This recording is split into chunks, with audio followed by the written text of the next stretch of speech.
Welcome, fellow bookworms, to Tipra's Den. My name is Whitney, and it is time for another Monday Musings, where we just talk about my past week and what I have coming up. So last week when I talked to you, I had almost finished this book, and I have since finished it, and that was Celestial Monsters by Aiden Thomas. I did end up going with a 3-star with this one. I definitely prefer the first book in this duology, the Sunbearer Trials. This one, it didn't have as many mistakes as the first one. Like, the first one had mistakes where it's like, a character would be doing this and then all of a sudden they were over here. And it's like, well, no, because they were just here. Like, things like that. This one didn't have as many mistakes, but it was very inconsistent. Like, the characters, their moods would just change on a dime. Like, one minute they'd be angry, then they'd be amused, and then they'd be angry. The characters, all of them were very immature, even the adults in here. And I'm like, you have these ancient gods and they're acting like children. Like, no.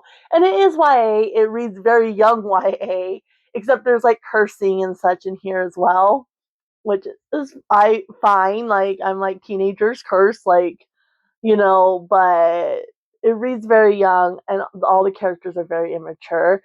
The first one was very strong. I liked the plot and I liked the characters. I enjoyed the characters. And in the first one, basically, you have this world where you have these gods. The god Soul, the sun, created these lesser gods as well. And so in this world, he created golds, jades, and obsidians, and then humans, and tasked the golds, jades, and obsidians to protect the humans, essentially.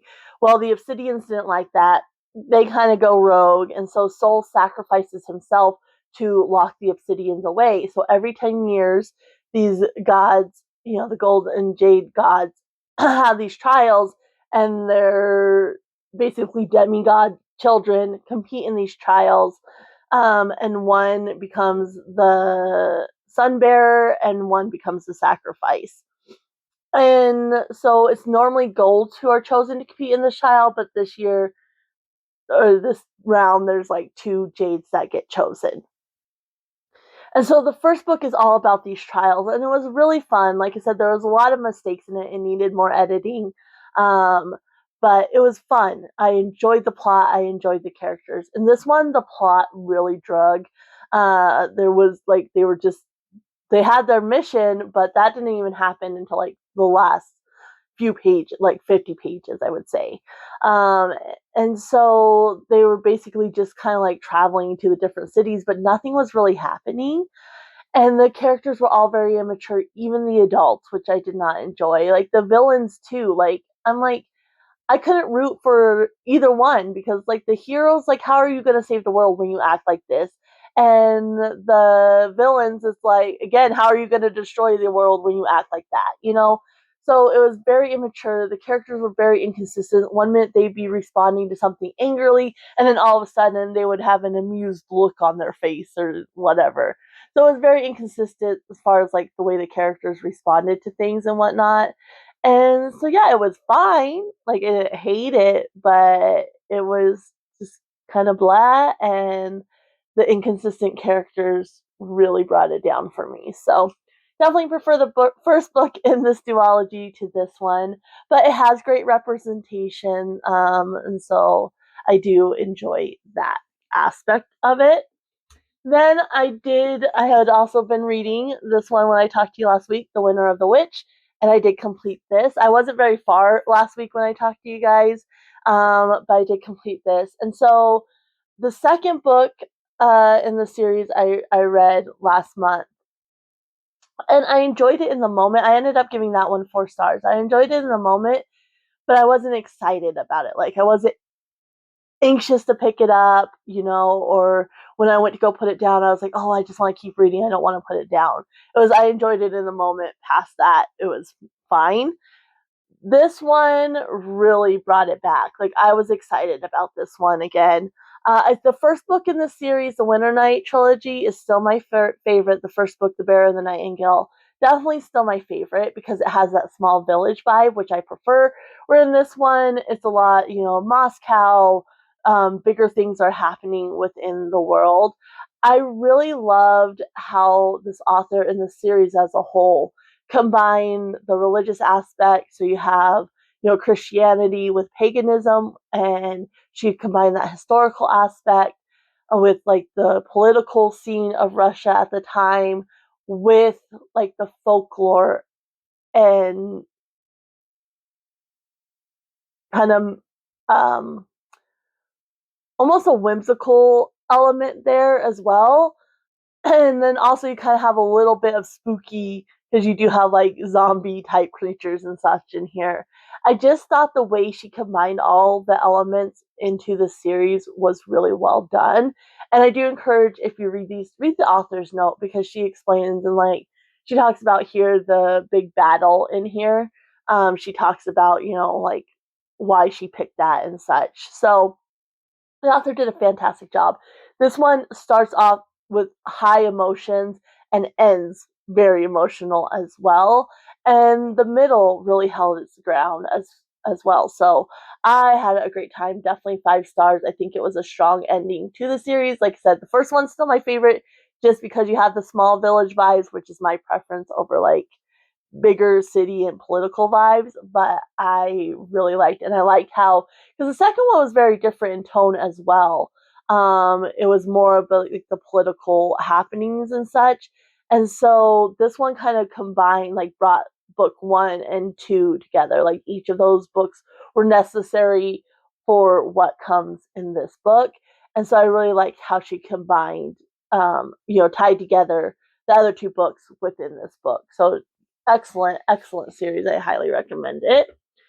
Then let's see here. My husband and I are still working on The Eye of the Bedlam Bride by Matt Dinniman. It is a chunky book. It's over 800 pages. We are now 300 pages in. I think we got to 303 last night. Still loving it. I think we're getting a lot more. So we get a lot more of Carl's life a little bit in here, and kind of the mystery around Mordecai as well. We got a section in this book that kind of explains that a little bit more. And so, yeah, we're definitely delving a bit deeper into these characters. Donut is awesome. Um, and I'm having a great time with this as always. So we're going to continue working on this, throughout the rest of the month. I'm hoping we can finish it up within this month, but we'll just have to see because we still have 500 pages to go, obviously. But yeah, each night we just read a little bit and we're having a great time as always. So I love the Dungeon Crawler Carl books. They're fantastic. So there is that one. I did start the book of Cold Cases by Simone St. James. This is my family book club pick. I need to get it read by this weekend. Sunday is when we discuss it. And I'm about halfway through, just shy of halfway. I think I made it to 140 something, 148 last night. And I'm enjoying this a lot. You basically have this woman, and she's a receptionist, but at night she runs this blog post about cold cases, and it's called the Book of Cold Cases. And she ends up running into this woman in their town, which 40 years ago there were 2 murders that happened, and she was suspected of these murders and went to trial, but she got free. And so now she's like, can I interview for my blog post? I swore it said in the thing it was a podcast. No, it says blogger. I must have just inserted podcast in my mind. So that's my own fault. But yeah, because it just says blogger there. So anyway, and so the woman who's never agreed to interviews or anything like that is like, yeah, you can interview me. And I like we're getting Shia, I'm not sure how to pronounce her name, Shia, her viewpoint in 2017.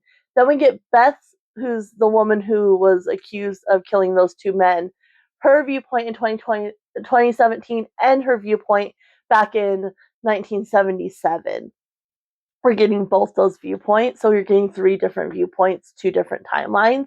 And I'm really enjoying that aspect of it, especially Beth, because there's kind of a mystery with her house. And you're wondering like what's going on there, which I really enjoy. The only thing I will say is they keep like when she's talking to like she talked to the police detective and they refer to her as the lady killer as a serial killer, and she's only killed the 2 men. There might be a third man, but the case itself there was just 2 men. And a serial killer, I looked it up because I was like, I swore a serial killer it had to be 3 or more kills over a period of time. And I looked it up and yeah. And so I'm like, that was like a cop would not be referring like, okay, maybe a late person, she's the receptionist, she just does this, as a hobby. Like maybe she would refer to her as a serial killer. But a cop would not be referring to somebody as a serial killer who did not have 3 or more kills. So that kind of got under my skin a little bit, but I am really enjoying it. And like, there is that question there. And so I'm like, I want to see. I did kind of call, and I don't know yet. The reveal hasn't happened, but it's been kind of hinted at.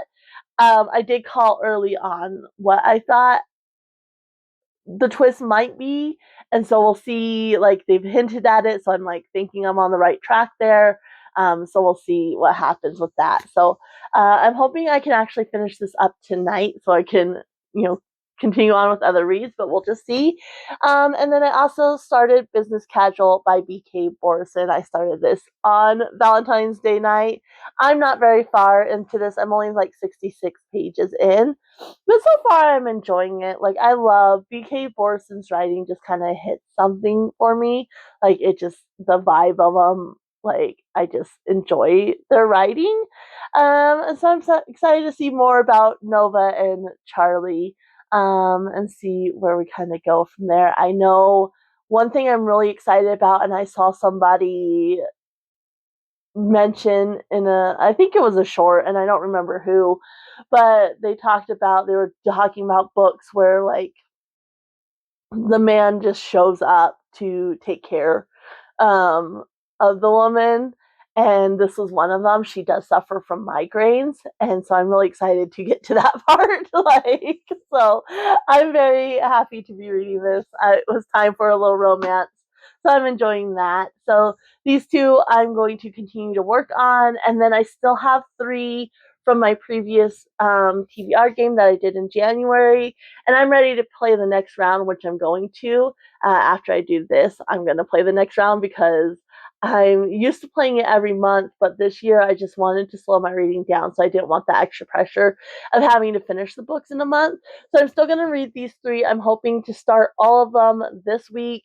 I am going to Tucson with my mother-in-law. She likes to go over into Arizona for her birthday. And so we're going to Tucson this week. And so that day I'm not going to get any reading done, but I still have Portrait of a Thief by Grace DeLee, which I've been wanting to get on the last couple of weeks and start it, and I haven't been able to. The Clockmaker's Daughter by Kate Morton, and Hungry by H.A. Swain.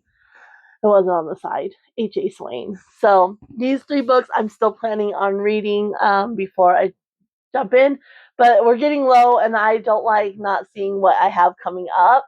So I'm going to play my next round of my game. But these 3, I'm hoping to start all 3 of them this week. And if I don't, I will definitely work on them this weekend. My husband and I have been playing a lot of like World of Warcraft, and we started playing Diablo again, Diablo 3 specifically. But I haven't really been feeling playing the games. Like I had, that for a little while where that's all I wanted to do. Excuse her. And now I'm ready to just read again. So I will be finishing up these hopefully within the next 2 days. And then I'm hoping to start these toward the end of the week. And all of these are hardbacks, so I won't have a paperback going, but these are going to be my focus. I think I'll read Hungry at night because it's a little smaller, a little easier to hold.